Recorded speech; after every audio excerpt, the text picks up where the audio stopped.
Keep spreading love and positivity, क्योंकि यही दो चीज़ें ऐसी हैं जो कि आपके वश में है। आज मंथन में जिन्हें मैंने आमंत्रित किया है, यूं तो कहने को वो एक बहुत ही प्रख्यात एक्टर हैं। उन्होंने टेलीविज़न में, थिएटर में, फिल्मों में बहुत सारा काम किया है। आप सब उन्हें बहुत अच्छे से पहचानते हैं। लगभग 1286 शोज अब तक वो कर चुके हैं, इससे भी ज़्यादा कर चुके हैं वो, हिंदी में, इंग्लिश में और उर्दू में। इतने शोज करने के बाद, एक प्रख्यात एक्टर होने के बावजूद, उनकी जर्नी बस यहीं पर नहीं रुक गई। वो एक डॉक्टर भी हैं। वो निःशुल्क सेवा करते हैं उन लोगों की जो लोग असक्षम हैं। जो अक्षम लोग हैं, उनकी ट्रीटमेंट की जिम्मेदारी स्वयं उठाते हैं। इसके अलावा वो बच्चों के अंदर देशभक्ति के जुनून को जागृत करने का प्रयास करते हैं और उसमें काफी हद तक वो सफल भी हो चुके हैं।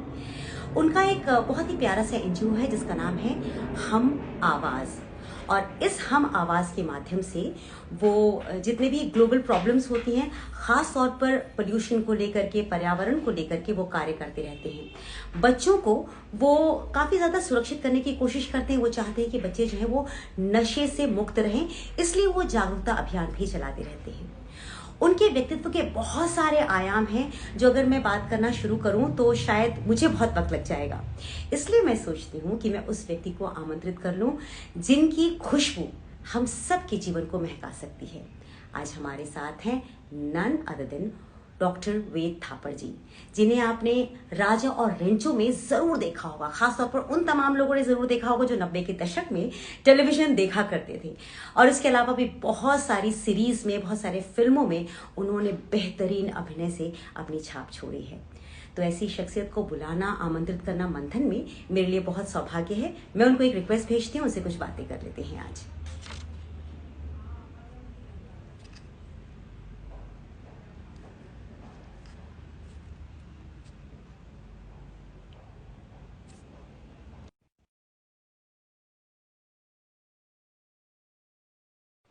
जितने लोग ज्वाइन कर चुके हैं, नमस्ते and thank you for joining.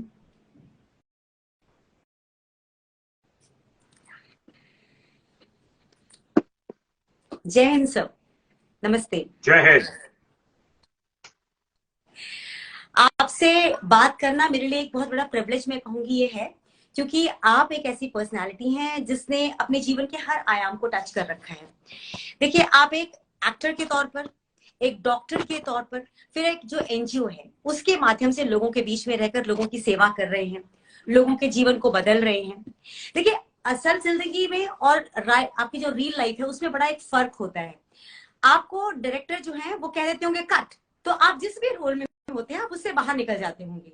लेकिन ये जो बहुत सारे रोल्स लेके आप जी रहे हैं, इसमें कट कहने वाला कोई नहीं है आपको। तो ये सारे रोल्स एक साथ आप कैसे निभा पा रहे हैं?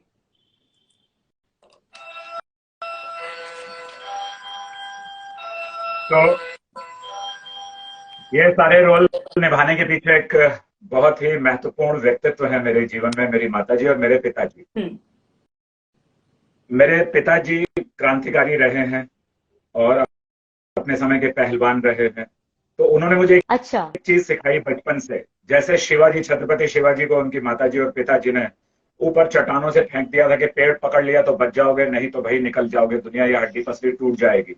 ऐसे मेरे पिताजी ने मुझे अकेला, क्योंकि मैं भयभीत होता हूँ जैसे छोटे बच्चे होते थे, छोटे बच्चे हम भी और आप भी सब अपनी छोटी उम्र में 5-6 साल में, तो उन्होंने मुझे कब्रिस्तान में अकेला छोड़ दिया था कि बेटा अगर तुम यहाँ से बच निकले और डरे नहीं तो तुम एक महान व्यक्तित्व बन सकते हो। महान व्यक्तित्व का मतलब ये नहीं है कि मेरे नाम के साथ में कुछ तमगे लगे, मतलब यह है कि तुम अपनी जरूरत के साथ साथ समाज को भी समझ सकते हो।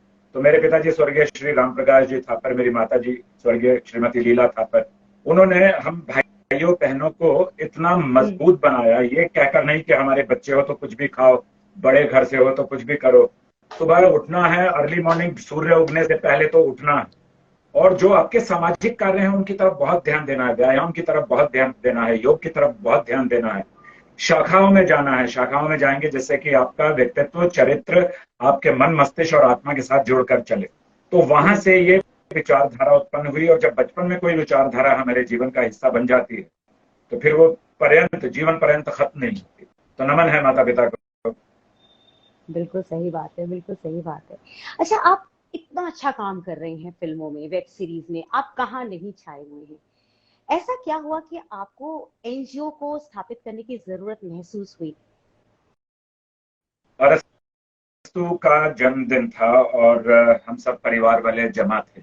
यहाँ जो मुंबई में मेरे परिवार वाले, मेरी छोटी बहन है, मेरे बहुत सारे दोस्त थे थिएटर के और वॉइसिंग के, जैसे मिस्टर कृष्ण भूटानी थे, मिस्टर रवि नागराज थे।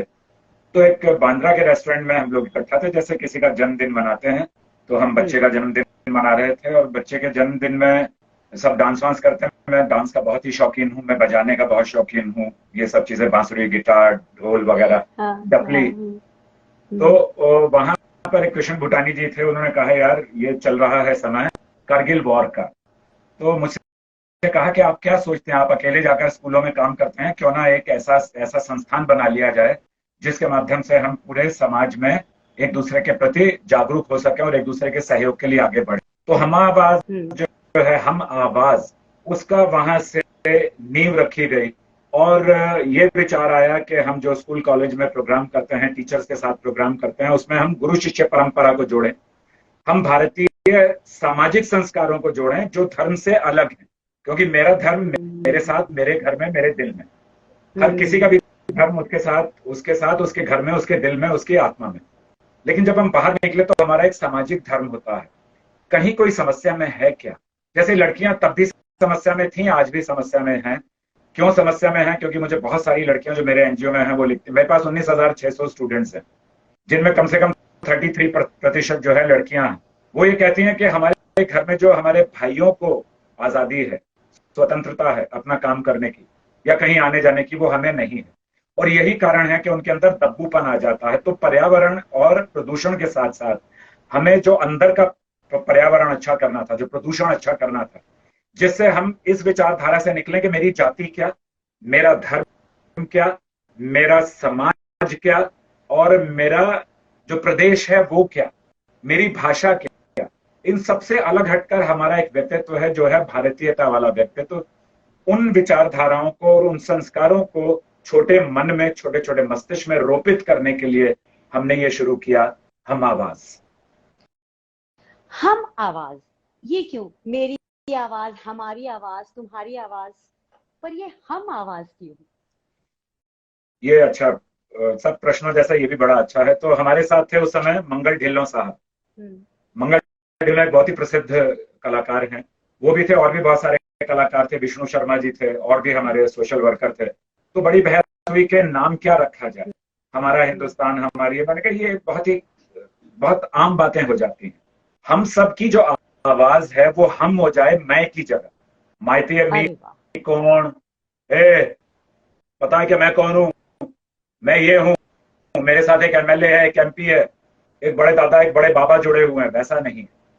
हम आवाज, ये वो आवाज है जो क्रांतिकारियों की आवाज है। हम आवाज, ये वो आवाज है जब 250 साल तक या 200 साल तक गुलाम रहने के बाद में भगत सिंह जैसे लोग, सुखदेव थापर जैसे लोग, राजगुरु जैसे लोग, और शहीद अशफाकुल्ला खान जैसे लोग, और नेताजी सुभाष चंद्र बोस जैसे लोग, चंद्रशेखर आजाद जैसे लोग, मनमथ नाथ गुप्त जैसे लोग जब जुड़े तो हम आवाज हुई।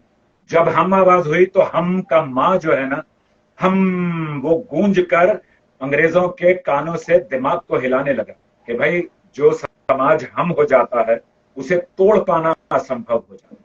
इसलिए हमने हम आवाज रखा इसका नाम। क्या बात है, मतलब वहां तक तो मैं सोच भी नहीं सकती थी। बहुत बहुत उम्दा आपने बात कही, बहुत उम्दा।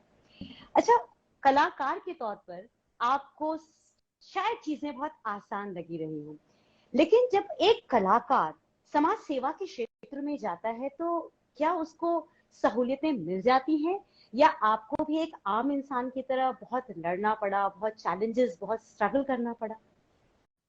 तो बहुत सारी योग्यताओं वाली योग्यता जी। बात यह है बात यह है कि फिर मैं अपने माता पिता का जिक्र करता हूँ। मेरठ, उत्तर प्रदेश, भूमिया पुल, भूमिया मंदिर है एक। भूमिया मंदिर में 1857 की क्रांति के समय जो क्रांतिकारी मिलते थे वो लोग रहा करते थे। वहां पर उनकी मीटिंग वगैरह हुआ करती थी। मेरी माता जी ने पेशावर से आने के बाद जब वो पार्टीशन हुआ तो वहां पर हर मंगलवार भूमिया पुल पे जो हमारा घर था उसके अंदर हर मंगलवार को कीर्तन करना शुरू किया। और ये कीर्तन ऐसा नहीं है जिसमें कि हरि के भजने वाले लोग आएंगे, समाज का हर इंसान आता था उस कीर्तन में, क्योंकि हम कीर्तन के साथ साथ माता जी कुछ बातें बताती थी भागवतम के माध्यम से। और मेरे पिताजी मुझे उस भूमि में और मेरी बहनों को लेकर जाते थे जो हमारे घर की दीवार से दीवार जुड़ी थी, भूमिया देवी का मंदिर, भूमिया देवी मतलब भूमि की माता, जहां पर क्रांतिकारी पूरी प्लानिंग किया करते थे, योजना बनाया करते थे कि किस तरह से मंगल पांडे का जो 1857 में हुआ वो उसी भूमिया मंदिर में सारी प्लानिंग हुई थी। फिर जाकर वो भागलपुर जाकर कोलकाता में जो उसका एक्शन हुआ उसका सारा, तो मुझे पिताजी वहां ले जाते थे, बहनों को वहां ले जाते थे और समझाते थे कि अगर आपको क्रांति में भाग लेना है, क्योंकि क्रांति आजादी के साथ खत्म नहीं हुई, क्योंकि इसमें बहुत ज्यादा नफरत, बहुत ज्यादा लोभ, बहुत ज्यादा काम, बहुत ज्यादा क्रोध, ये सारे पांचों नकारात्मक शक्तियों का भी समायोग हो गया है। तो आप क्या करेंगे, लोगों का मनोरंजन करते हुए अपना माध्यम साकार कीजिए। कैसे साकार करेंगे? कला के माध्यम से। मेरे पिताजी क्लासिकल सिंगर भी रहे, तो उन्होंने हमें गाना सिखाया घर में, हर लड़का लड़की को हारमोनियम पर बैठ के सुबह 4 बजे से। फिर अपना एक थिएटर ग्रुप उनका था जिसका नाम था स्पोर्टिंग स्टार क्लब, जिसमें स्पोर्ट्स और परफॉर्मिंग आर्ट्स होते थे मोहल्ले के अंदर या शहर के अंदर। तो वहां से हमें अभिनय, लेखन, निर्देशन, नृत्य, गायन, ये सारी चीजें मिल गई। हमने इन्हीं चीजों को आधार बनाकर हम उतर गए सामाजिक क्रांति के अंदर। और जो हमारी यात्रा रही फिर, वो आपने कहा कि उतनी मुश्किल नहीं होगी, एक्चुअली बहुत ही ज्यादा मुश्किल यात्रा, बहुत ज्यादा मुश्किल यात्रा रही। इतनी मुश्किल कि जैसे किसी जमाने में धर्मेंद्र और मनोज कुमार साहब की थी, उतनी ही मेरी यात्रा कठिन थी, क्योंकि मैंने चाय कभी नहीं चखी आज तक, मैंने कॉफी नहीं पी आज तक। तो जो चाय और कॉफी नहीं पीता है, वो इस समाज में तो यह है कि आप बैठकर सबके साथ पिएंगे तो आपकी दोस्ती बढ़ना शुरू हो जाएगी। जो हमारा फिल्मी समाज है वो हमारे अंदर था नहीं, तो कठिनाई आती चली गई। और कठिनाई को हल करने के लिए मुझे गुरु गोविंद सिंह साहब, तो ये जो है बीच में आ रहा है,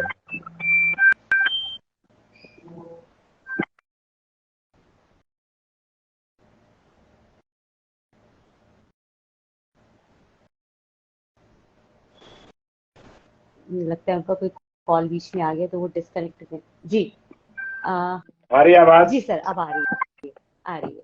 जी जी जी, तो क्षमा करें। और जो हमारे साथी यहाँ जुड़े हुए हैं उनको भी मैं कहता हूँ सॉरी इसके लिए, क्योंकि ये आधुनिक चीजें हैं, इसमें नियंत्रण कैसे किया जाए, कुछ नहीं किया जा सकता इसमें कुछ नहीं किया जा सकता। तो ऐसे जब हमें ये पंच तत्व जो हमें संगीत कला के माध्यम से मिले, गायन के, नृत्य के, लेखन के माध्यम से मिले, और उसमें फिर मैं गली गली डफली लेकर जाता और हमारा थिएटर ग्रुप जो बनाया था उस पे हम थिएटर करते, और पिताजी के मार्गदर्शन में, निर्देशन में हम गली गली में भी जाकर काम करते। तो मैं भारत का पहला ऐसा चिकित्सक हूं जिसने एक ही समय में 62,000 प्लस बच्चों को पोलियो इम्यूनाइजेशन किया था अपने प्रदेश में, उत्तर प्रदेश में। और तब मैं पढ़ रहा था, I was studying at that time, मेरा मेडिकल सिस्टम पूरा नहीं हुआ। तो ये सारी जो हमारी जो राह है वो उतनी आसान नहीं रही, और आज भी आसान नहीं है, आज भी आसान नहीं है वो राह। जी सच आपने कहा कि जिस रास्ते पर आप चल रहे हैं वहां पे आसान शब्द ही अपने आप में बहुत दुष्कर है, वो हो ही नहीं सकता, है ना? बिल्कुल। आप एक्टर हैं, आज भी एक्टिंग कर रहे हैं। आपकी जब जर्नी शुरू हुई होगी तो वो जो जज्बा उस वक्त था, क्या आज भी जब आप कैमरा फेस करते हैं क्या वही ज़ील, वही एनर्जी आपके अंदर होती है, या आपको लगता है अरे कैमरा ऑन है, मेरे को तो आदत हो गई है इसकी, तो मुझसे कुछ भी तो उस ज़ील और उत्साह के साथ में अनुभव भी जुड़ गया, ये फायदा हुआ। हाँ। जैसे 1286 शोज की आपने बात की, तो मैंने दिनेश ठाकुर साहब के अंक के साथ किए पूरे विश्व में, हिंदी, उर्दू और इंग्लिश प्लेस। उससे पहले मैं मेरठ में इफ्ता से जुड़ा हुआ था। हाँ, उससे पहले मैं मेरठ में इफ्ता से जुड़ा हुआ था, इंडियन पीपल थिएटर एसोसिएशन। फिर मेरठ में ही अपना एक शुरू कर दिया था NDCG, national drama and cultural group. तो हमारे अंदर एक भूख हुआ करती थी, पूरा जो हमारा समाज था अभिनेताओं का, कि हमें झाड़ू लगाना है, कुर्सियां लगानी है और लोगों को बुलाना है कि भाई आकर हमारा ड्रामा देख लीजिए, हमारा अभिनय देख लीजिए। क्योंकि हमारे शहर में वो 1857 में नजीर हुसैन साहब एक यहाँ एक्टर थे, और पृथ्वीराज कपूर, वो मेरठ में जरूर आते थे क्योंकि क्रांति की शुरुआत मेरठ से हुई थी। लेकिन आजादी के बाद से हमारा वो संस्कार जो थे शहर के, हमारे पैदा होने से पहले खत्म हो चुके थे। उन संस्कारों को हमने फिर से रोपित किया उन मन में, उन आत्माओं में, उन मस्तिष्क में, उन हृदय में जो बिल्कुल रफ, एकदम खोखले हो चुके थे। संस्कार क्या है? हमें तो सिर्फ एक ही चीज ध्यान है जो आज भी लोगों को है, बस ना बीवी ना बच्चा, ना बाप बड़ा ना मैया, the whole thing is that भैया सबसे बड़ा रुपया। यस। मैंने ऐसा सुना है कि आप भगत सिंह जी के बहुत बड़े फैन हैं, और अगर आपके नाम के साथ वेद भगत सिंह थापर लगा दिया है तो बहुत ज्यादा खुश हो जाती है। तो ये प्यार कैसे जन्मा आपका भगत सिंह जी से? मेरे पिताजी हमें कहानियां सुनाते थे क्रांतिकारियों की, और हमारे मोहल्ले में एक भाई नईम थे, एक भाई सलीम थे, एक भाई खुज्जू थे, जिनको भाई कहा जाता है। वो हमारे पिता के उम्र के, लेकिन वो एक कहा जाता है समाज में।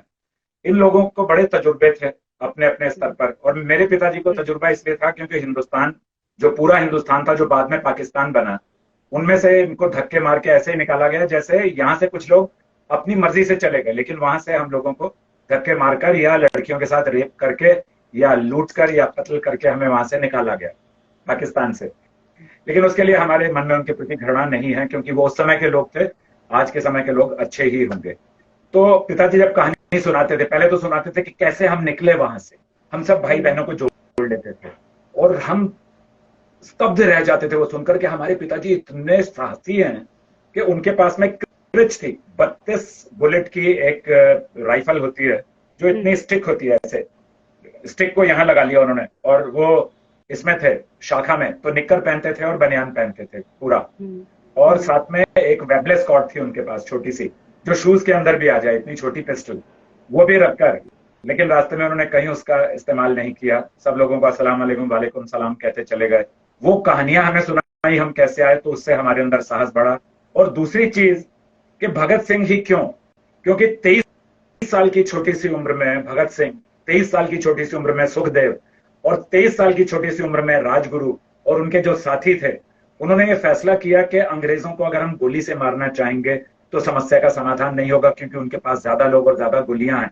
और हमारे देश के लोग जो हैं बहुत ही कायर हैं, क्योंकि उन्हें अपने कुएं में रहना पसंद है, कूप मंडूक।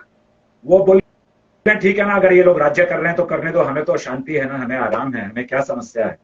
तो भगत सिंह जी ने और उनके साथियों ने क्या किया कि संगीत के माध्यम से मेरा रंग दे बसंती चोला, जिस चोले को पहन शिवाजी खेले अपनी जान पे, किसे पहन झांसी की रानी मिट गई अपनी आन पे, आज उसी को पहन के निकला, पहन के निकला, आज उसी को पहन के निकला हम मस्तों का टोला, मेरा रंग दे बसंती चोला।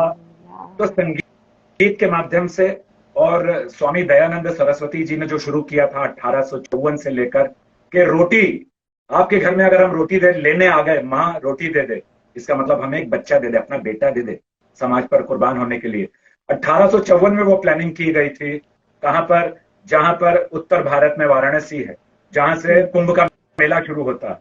और 1857 की क्रांति में मंगल पांडे ने वो बिगुल बजाया, और उस बिगुल को फिर उठाकर लोग चलते रहे। अगर हम सिर्फ शांति से ही काम करते तो भी हम आजाद नहीं होते, अगर हम सिर्फ गोलियों से काम करते तो भी आजाद नहीं होते। तो इन्होंने बीच का रास्ता चुना, अंग्रेजों को पढ़ो, study the English man, the British circular, उनका क्या रूल्स एंड रेगुलेशन है, और उनको बताओ it is not your home, you are sitting at our land, our homes, you have looted them, you have killed us, you have raped us, you have changed our religion into Christianity। ये चीजें विचारधारा लेकर वो बार बार court में जाते थे, और फिर उन्होंने असेंबली में बम फेंका, और उस बम में एक भी इंसान ना मरा ना जख्मी हुआ। जब उनको पकड़ा गया तो पूछा कि तुमने तो बम, लोग इधर बैठे, तुमने वहां फेंक दिया खाली जगह। बोले हम आपको जगाना चाहते थे कि हम आपकी असेंबली में, जहां आपके पास मैक्सिमम सिक्योरिटी है, अगर हम वहां पहुंच सकते हैं तो हम आपके घर में घुस के मारेंगे। जो बाद में घर में घुस के मारा कौन सी ये जो हमारी सरकार है, इन्होंने घर में घुस के मारा ना पाकिस्तान में, है ना, हमारा प्लेन जो जिस पर फिल्म भी बनी विक्की कौशल की, तो घर में घुसकर मारेंगे, वहीं से आए भगत सिंह के यहां से कि हम चाहते तो घर में घुस के मारते, लेकिन भारत का विचार क्या है, संस्कार क्या है, not to kill the people but to love and hug the humanity of globally. तो ये वहां से भगत सिंह हमारे अंदर चस्पा हो गए, चस्पा हो गए मतलब पूरी तरह से समा गए रोम रोम में, और फिर उनको पढ़ते गए। और अभी रोजाना सुबह जो मेरी ट्रेनिंग होती है, इन दिनों वेकेशन चल रही है मुंबई में, जो स्कूल्स हैं कॉलेजेस हैं वो बंद है, तो यहाँ मैं छोटे बच्चों को 5 से 8 बजे तक ट्रेनिंग देता हूँ। कल संडे हमारा फॉरेस्ट में कैंप था। NDRF is helping us, that is national disaster response force, government of India, ministry of home affairs. और हमें कौन हेल्प करता है, मिलिट्री रिटायर्ड ऑफिसर्स हमें हेल्प करते हैं, और हमें सब ऐसे जो भी तत्वाधान हैं सरकार के, वो हमें मदद करते हैं। और हमारे इस समय हो गए हैं 1986 लड़के लड़कियां मिलिट्री में चले गए हैं हमारे यहाँ से। वाह, क्या बात है, क्या बात है सच में। अभी एक व्यक्ति ने पूछा भी है, नीरज रावत नाम है, उन्होंने ये पूछा भी कि वो आपको ज्वाइन कैसे कर सकते हैं। तो मेरे ख्याल से ये सवाल तो बहुत लोगों के मन में होगा। तो ये है कि हमारा यूट्यूब पर एक चैनल है HUM, हम AAWAZ स्पेस C T, उस पर आप अपना नाम लिखिए, आपके प्रोग्राम का नाम लिखकर केयर ऑफ दे दें, तो वो किसी भी शहर में हो, किसी भी गांव में हो, किसी भी कस्बे में हो, किसी भी तहसील में हो, हम उनके लिए वहीं वो कार्यक्रम शुरू कर सकते हैं। उनको कहीं यहाँ आने की जरूरत नहीं है, क्योंकि ऑलरेडी हमारे 7 सेंटर उड़ीसा से लेकर, पंजाब से लेकर, हिमाचल से लेकर, और अब उत्तर प्रदेश में भी मेरठ में शुरू हो चुका है। ऐसे 7 सेंटर है, चंडीगढ़ में चल रहा है, चेन्नई में चल रहा है, बहुत सारे हमारे सेंटर्स हैं। क्या बात है, क्या बात है। मतलब आज तक पहले ऐसी शख्सियत का मैं इंटरव्यू ले रही हूँ जिनसे मैं फिल्में छोड़कर आपकी जो खास काम आप कर रहे हैं उसके बारे में बात कर रही हूँ। लेकिन मैं एक सवाल जरूर आपकी फिल्मों को लेकर के पूछूंगी, क्योंकि राजा और रेंचो एक ऐसा शो था जिसके हम सब मुरीद थे।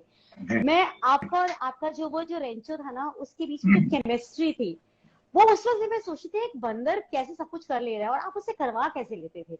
तो ये एक जो मिस्ट्री है, इसे प्लीज खोलिए कि आप दोनों ने वो जो शो हिट किया था उसके पीछे क्या आप लोगों की स्ट्रैटेजी चल रही थी, कैसे संभालते थे एक दूसरे? तो हनुमान जी की बड़ी कृपा, मेरे जो पिताजी और माताजी राम जी के अनन्य भक्त, तो उन्होंने हमें राम जी के माध्यम से हनुमान जी के बारे में बहुत बताया। और मेरठ में जिस जगह हम रहते थे, मैंने बताया वो क्रांतिकारियों का अड्डा था किसी जमाने में, तो वहां पर बहुत सारे बंदर, बहुत सारे कबूतर, चिड़िया, अलग अलग तरीके के मोर, ये सब बहुत सारी चीजें आती थी वहां। हमारे पिताजी ने बताया कि कभी भी किसी को हानि नहीं पहुंचानी, किसी पशु पक्षी को। तो मैं आपको बताता हूँ योगिता जी के इसका इतना प्रभाव हुआ हम सभी भाई बहनों पर। फिर से मैं नतमस्तक हूँ अपने माता पिता के द्वारा दिए गए संस्कारों के। इतनी निष्ठा, इतना मानवता से परिपूर्ण संस्कार हमें मिले हैं कि जब मैं फिल्म सिटी में शूट करता हूँ तो वहां पर लेपर्ड्स का बड़ा खतरा रहता है। दो बार मुझे लेपर्ड मिले। एक बार मुलुंड से फिल्म सिटी के अंदर आते हुए मेरे 2 व्हीलर पर, जब मैं शुरू में आया था, कूद कर गया। एक बार हम यश चोपड़ा जी का एक टीवी सीरियल कर रहे थे, उसमें उसने हंगामा मचा दिया। लेकिन दूसरे ही दिन यश चोपड़ा जी के टीवी सीरियल में हम रात को ऊपर हेलीपैड से भी ऊपर, जो लेफ्ट साइड में जगह है क्रांति मैदान की तरफ, वहां पर हम बैठे हुए थे और कुर्सी पर, अंधेरा चारों तरफ है, और एक नाइट सीक्वेंस चल रहा था कि अंताक्षरी, जिसमें पद्मा खन्ना वगैरह सब लोग थे, उस समय राम सेठी थे। तो कुत्ते, जब हमने खाना खाया तो कुत्ते वगैरह आ गए, तो एक कुत्ता एक मेरे पास बैठा था, मैं उसको कुछ कर रहा था और पूरा अंधेरा है चारों तरफ, हमारी एक सर्च लाइट जली हुई है। थोड़ी देर में मैं उठा और अपना कुछ सामान, प्लेट वगैरह रखकर आया, फिर आया, फिर मैं कुत्ते को ऐसे करने लगा। थोड़ी देर में मुझे उधर से किसी ने इशारा किया, वो कुत्ता नहीं है, वो लेपर्ड है। लेपर्ड को मैं, लेपर्ड, और वो ऐसे प्यार से बैठा हुआ है और मैं उसको ऐसे, उसके गर्दन को ऐसे कर रहा हूँ, खींच रहा हूँ, क्योंकि कुत्ते को ऐसे करते हैं अच्छा लगता है उसको। तो मैंने उनको इशारा किया, जैसे मेरे पिताजी क्योंकि हंटर भी थे, तो कि भैया सर्चलाइट मेरी तरफ घुमा दो और उसको टिल डाउन कर दो। जब टिल डाउन किया तो उसकी आंख पर पड़ेगा, वो आंख पर पड़ेगा तो वो यहाँ से निकल जाएगा, because he would not be able to see otherwise. मुझे तो वो प्यार से मेरी बात सुन रहा है या सहला रहा हूँ, लेकिन वो किसी पर अटैक कर सकता है अगर कोई मेरी तरफ आए। तो आप मेरे खुद के रोंगटे बाद में खड़े हुए कि how could I do it. तो मेरे पिताजी ने मुझे समझाया था that if you love the animals, शुरू से ही आपके बॉडी से एक स्मेल निकलती है जिसे एनिमल फ्रेंडली स्मेल कहते हैं। इवन ए लायन और ए लेपर्ड और ए चीता विल नॉट अटैक यू, जो सबसे डेंजरस है। तो मेरे साथ तो इसलिए रेंचो को संभालना, जबकि पहले दिन ही उसने मुझे काट लिया था रेंचो ने। अच्छा। पहले दिन हम जूहू बीच पर सिटीजन होटल में शूटिंग कर रहे थे, तो होटल के अंदर मैं काउंटर पर जाता हूँ, कुछ सीन ऐसा है और ये रेंचो मेरे पास नीचे है, पीछे से किसी ने क्या किया रिहर्सल में, उसकी पूंछ पकड़ के खींच दी। होते ना बदमाश लोग, एनिमल्स को लोग बहुत तंग करते हैं, ऐसे पत्थर मार देंगे, पूंछ खींच लेंगे, कान खींच लेंगे।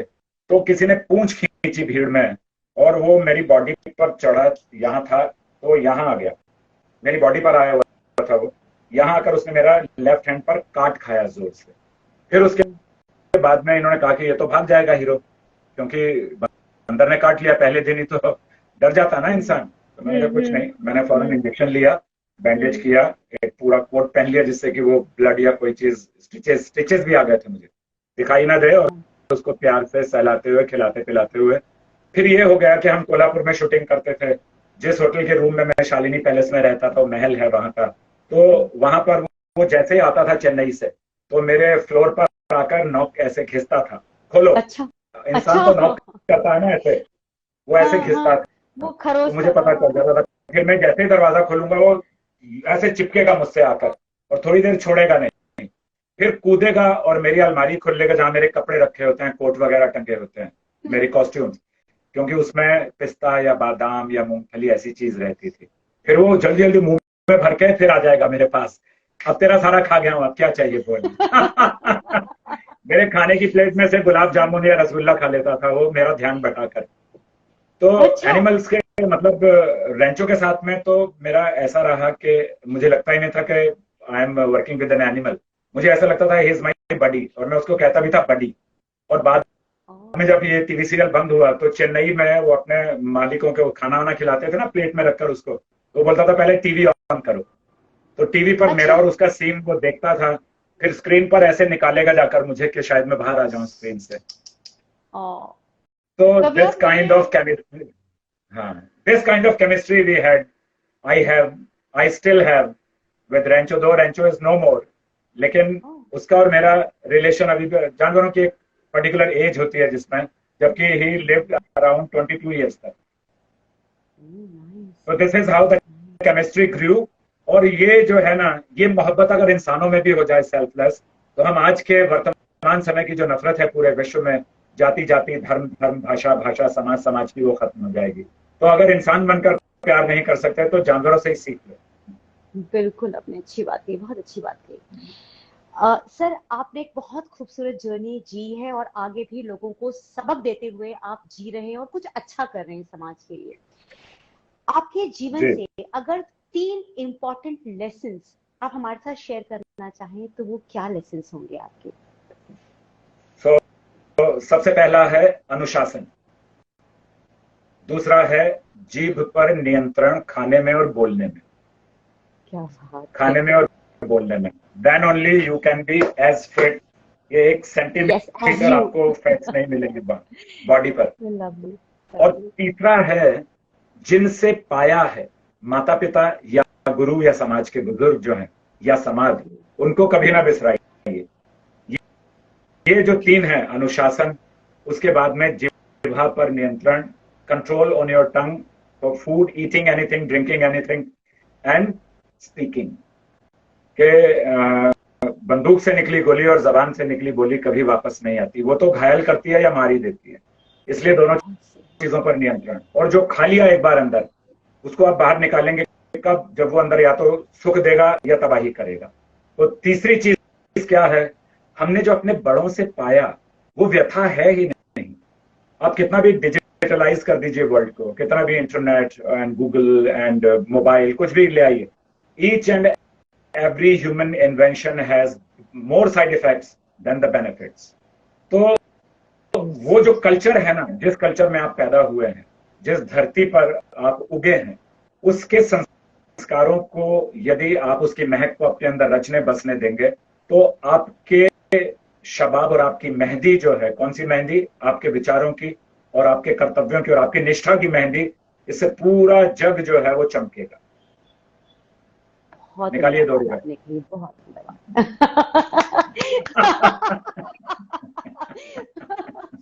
बिल्कुल ये क्या कहते हैं, $1,000,000 वाली बात आपने कही, ₹2 वाली बात तो नहीं आपने कही है। सर, आपसे बात करके वाकई बहुत अच्छा लगा है और बहुत मोटिवेशन मिला है। ऐसा बहुत कम होता है कि हम किसी ऐसी शख्सियत से बात करते हैं जो कि हमें हर शब्द पे मोटिवेट कर रहे हैं।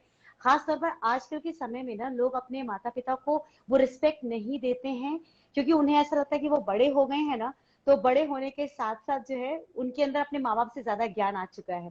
देखिए ना नुपुर जी क्या कह रही है, पेटीएम करूं क्या?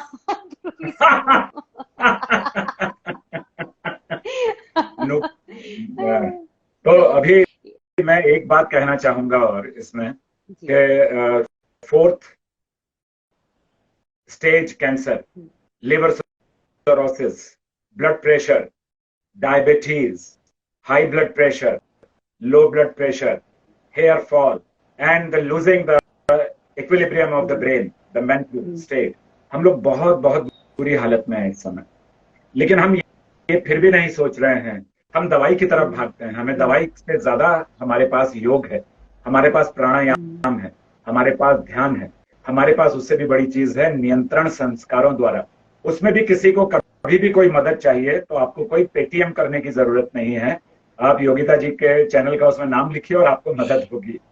So kind of you. आप एक बहुत प्रख्यात आयुर्वेदिक डॉक्टर भी हैं, तो इन सबके साथ ये अपना प्रैक्टिस कैसे कंटिन्यू करते हैं आप, और किस तरह की ट्रीटमेंट आप करते हैं? मुझे एक चीज का आशीर्वाद है, मैं नाड़ी वैद्य। तो अगर मेरे पास कोई खाली पेट आता है तो आपको अपना रोग बताना नहीं है, आपकी नाड़ी मुझे बताएगी, मैं कागज पर लिखूंगा और आपके कानों से आपके दिमाग तक पहुंचाऊंगा। ये आपका रोग है, ये आपका कारण है। आप औषधि से ठीक होना चाहते हैं या खान-पान की औषधि से? खान-पान की औषधि, अगर हम खाने को नियंत्रित खाएं तो वो औषधि है, वो टॉनिक भी है, तो वो सारी चीजें हैं। तो अब तो हम आयुर्वेद से भी आगे बढ़ गए हैं। प्रकृति यानी नैसर्गिक विज्ञान जो है हमारा, नेचर के माध्यम से लोगों को, और जो हमारे, मैं कह रहा हूँ इतने सारे रोगों के नाम लिए, वो हमारी थेरेपीज से, धनवंतरी जी हैं यहाँ, वो हमारी थेरेपीज से ठीक हो रहे हैं। ये देखिए जी धनवंतरी तो संकट मोचन भी हैं आपके लिए। अरे वाह।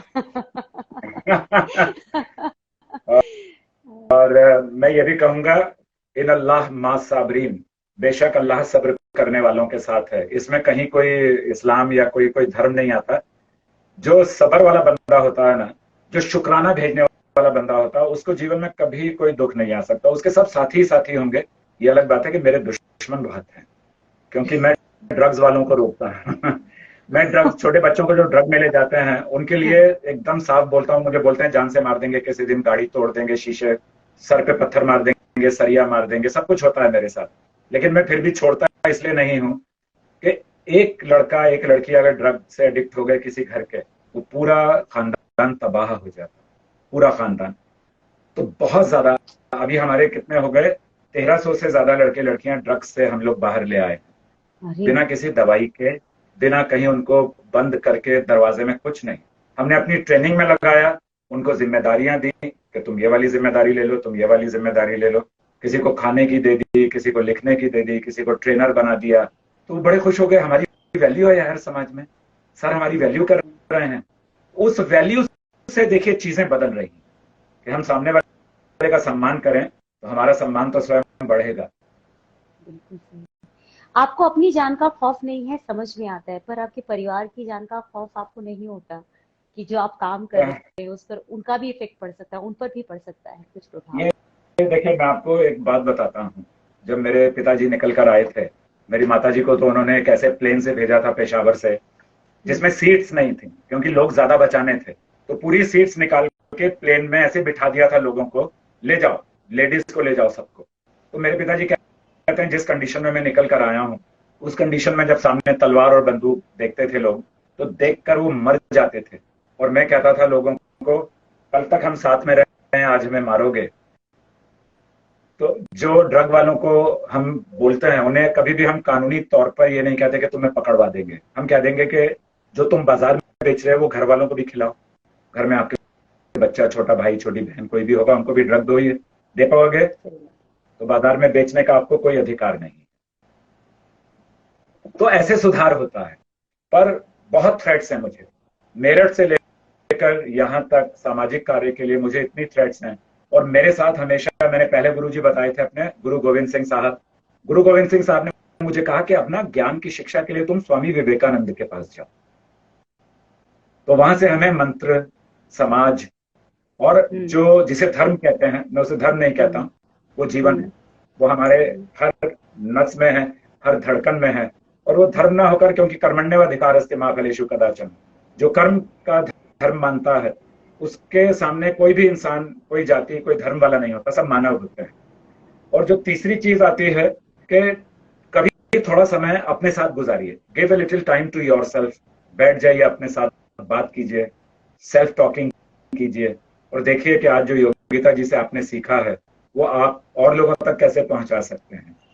ये सच्ची बात है। देखिए, आपने मुझे कितनी बार कॉल किया और कभी भी हमारा ये काम हो नहीं पाया, क्योंकि होनी बड़ी बलवान है। और मैंने हमेशा प्रयत्न किया कि आप इतनी सिंसियरली मुझे ये फॉलो कर रही हैं, मुझे ये काम करना ही है। पर मेरे पास इतना सामाजिक जिम्मेदारी थी, ऐसा नहीं कि मैं धन के लिए नहीं कर पा रहा था कि समाज, मुझे शूटिंग से धन आ रहा है, ये आ रहा है। मेरा तो धन जाता है ट्रेनिंग में, बच्चों के नाश्ते में, बच्चों के खाने में, मैं बस जो उनके लिए हायर करता हूँ, मैं कुछ सारे ट्रेनर्स उनके लिए हायर करता हूँ, उनके लिए यूनिफॉर्म बनती हैं, शूज हैं, कभी कभी उनके लिए कुछ और चीजें आती हैं खाने पीने की, उनके टॉनिक्स आते हैं, उनके प्रोटीन्स आते हैं, उनसे हम एक पैसा भी नहीं लेते जो झोपड़पट्टी के बच्चे हैं, नॉट ए सिंगल पैनी। और ये भी नहीं कि मेरा व्यक्तिगत कुछ काम कर दो, मेरी कार साफ कर देना भाई, मैं तुम्हें इतने ये करवाता हूँ, मेरे ऑफिस को साफ कर दो, या मेरे कपड़े ड्राई क्लीन के लिए दे, नो, नथिंग। जब देना सीखता है ना जो, यदि मेरा हाथ ऐसे रहेगा तो ईश्वर का हाथ मुझ पर ऐसे रहेगा। वो ईश्वर जिसे हमने देखा नहीं कभी। तो मैं नेचर को ही ईश्वर मानता हूँ। इन पौधों को, हम लोग रोजाना सुबह ट्रेनिंग में जाते हैं तो सबसे पहले हमारा, जैसे सूर्य उदय होता है, किरणें आती हैं, सब बच्चे पेड़ों को जाकर लिपट जाते हैं, उनको धन्यवाद कहते हैं कि सदियों से आप हमारे पुरखों का, हमारे समाज का, मानव समाज का कल्याण करते आए हैं। आपने हमें औषधियां दी, आपने हमें श्वास दिया, आपने हमें लकड़ियां दी, आपने अपनी जड़ों से जमीन को पकड़कर हमारे घर बनाने के लिए आधार दिया, आपने इस वातावरण को शुद्ध कर दिया, O2 हमें देकर, CO2 हमसे लेते रहे, पॉइजन लेकर हमें जिंदगी देते रहे, और सब कुछ दिया आपने हमें। तो हम उन्हें रोजाना धन्यवाद देते हैं। और कभी किसी को हम किसी जानवर के प्रति अत्याचार करते देखते हैं तो उसके साथ बड़ा सख्त हम व्यवहार करते हैं, हम उसमें पुलिस केस बना देते हैं, हम छोड़ते नहीं उस चीज को। तो ये सारे जो मेरे पास जो संस्कार हैं, it is all because of my grandfather, grandmother and मेरे माता पिता। और मेरे गुरु, तो पहले गुरु गोविंद सिंह साहब, उन्होंने हाथ पकड़ा दिया स्वामी विवेकानंद जी को। स्वामी विवेकानंद जी ने कहा कि विज्ञान भी जरूरी है, डॉक्टर APJ अब्दुल कलाम को हाथ पकड़ा दिया। और डॉक्टर APJ अब्दुल कलाम से मैंने ऐसे ही बात की जैसे आपकी और मेरी, और मैं उनके साथ रहा हूँ। ऐसे मैं नीचे सोता था और वो ये बेंच होती थी उनकी, उसी को दिन में टेबल बन जाता था, शाम को उसमें से सब हटाकर उसके ऊपर सो भी जाते थे। इतने सरल इंसान, इतने सरल और महान व्यक्तित्व तो इस देश में उस समय में थे डॉक्टर APJ अब्दुल कलाम, आज हैं रतन जी टाटा। बिल्कुल सही आपने कहा, उनकी तो मैं भी बहुत बड़ी फैन हूँ, हार्डकोर फैन हूँ मैं। बहुत। तो ये बड़े सौभाग्य की बात है कि आपको अच्छे लोग मिलते हैं, और अच्छे लोग जिनके स्माइल कैमरे में देखिए कितनी अच्छी है। शुक्रिया सर, शुक्रिया आपका, बहुत बहुत शुक्रिया। दरअसल में आपसे जितनी मैंने बात की, जितना आपको समझा मैंने, मुझे ऐसा लगता है कि हम जिन लोगों को पूछते हैं ना बहुत बाद में उनके ना होने पर, मुझे लगता है कि हमें जीवित लोगों को पूछना चाहिए, उनका अनुसरण और अनुकरण करना चाहिए। और मुझे लगता है कि आज वो व्यक्तित्व मेरे सामने है जिसने अपने कृतों से, लिटरली आपने अपने कृतों से अपने आप को पूजनीय बनाया है। बस ये है कि लोगों को समझ बहुत बाद में आता है, बहुत बाद में आता है। आपको फॉलो कर रही तो लोग हमें यही कहते रहते हैं कि आप ये, लोग हमें यही, मुझसे यही कहते हैं कि आप करते क्यों हैं, बिना लालच के तो कोई कुछ करता नहीं, आपको सरकार से जरूर कुछ मिलता होगा। मैंने कहा देख लो भाई, सारे अकाउंट्स मेरे, आपको किसी न किसी पॉलिटिशियन की सपोर्ट होगी, मैंने कहा वो भी देख लो, हमारा तो एकदम सफेद कोरा कागज भी है और ये किताब खुली है जिंदगी की, देखते जाओ सब कुछ। हमें किसी से कुछ लालच या किसी से कुछ धन या किसी, हमें जब पीने का खाने का शौक नहीं है, हमें जब पार्टियों और क्लब्स का शौक नहीं है, हमें जब चाय और कॉफी का टेस्ट नहीं मालूम आजकल आज तक, तो हमें किसी चीज का लालच तो है ही नहीं ना। हमें आप खरीद नहीं सकते पैसे से या किसी लालच से। हाँ, मोहब्बत से खरीदा जा सकते हैं, और उसके लिए तो सब संतों ने अपने हाथ खोल दिए ऐसे। तो संत की वाणी सुन के हम भी संत हो गए। तो मैं जिस नाम से लिखता हूँ, मैं जिस नाम से लिखता हूँ उसे कहते हैं वेद कबीरा। वेद कबीरा, हाँ, हाँ, मेरा गाना 6 मिनट का भी गाया है, कैलाश खेर ने गाया मेरा गाना, शान ने गाया मेरा गाना, अभी आशा जी गाने वाली है मेरा गाना। अरे वाह, अरे वाह। बिफोर वी हम लीव, जब भी आप बोलेंगे तो मैं आपको 4 लाइन सुनाता हूँ कि कैसे सूफी क्या होता है। ये कुदरती है कि दिल को कोई अपना जैसा लागे, ये नेचुरल बात है। ये कुदरती है कि दिल को कोई अपना जैसा लागे, एक हुक सी मन में उठे पर पीड़ा प्यारी लागे। जब छुए नसीम, नसीम कहते हैं सुबह की हवा, सुबह सुबह 5 बजे। जब छुए नसीम का झोंका तो रोम रोम मोरा नाचे, झनकृत हो सुर वीणा के जो मोतिन मिले धागे। क्या बात है। ये सूफी कलाम है जिसे कैलाश खेर ने गाया है। क्या बात है, क्या बात है। मतलब आपके अंदर भगवान जी ने जब आपको भेजा धरती पर, तो सारी चीजें करके एक साथ भेज दिया, पिरो के भेज दिया माला, कि अब अपने मंत्र को खुद देखो कि तुम में क्या क्या चीजें हैं, क्या क्या काबिलियतें हैं। तो आपने अपना पूरे पोटेंशियल का इस्तेमाल किया है। That's so amazing. Thank you sir, thank you, thank you so much sir, thank you. आपने अपना समय मुझे दिया, कीमती समय, और ये वाकई बहुत कीमती लाइव है मेरे लिए। Thank you very very much, and keep sending and spreading your blessings and love to everybody. Thank you. And जो लोग भी यहाँ हमारे साथ जुड़े उनका भी मैं धन्यवाद हूँ आपके चैनल मंथन के माध्यम से। और मैं कहता हूँ कि कभी भी किसी को किसी भी तरह के सामाजिक सहयोग की जरूरत है, वो आपके माध्यम से हमें कांटेक्ट कर सकते हैं, चाहे वो मेडिकल हो, चाहे वो सोशल हो, चाहे वो मेंटल हो, चाहे वो इमोशनल हो, चाहे वो किसी भी चीज से रिलेटेड। ठीक है, बहुत ज्यादा थैंक यू सो मच। जय हिंद, जय हिंद। सी यू सून, थैंक यू।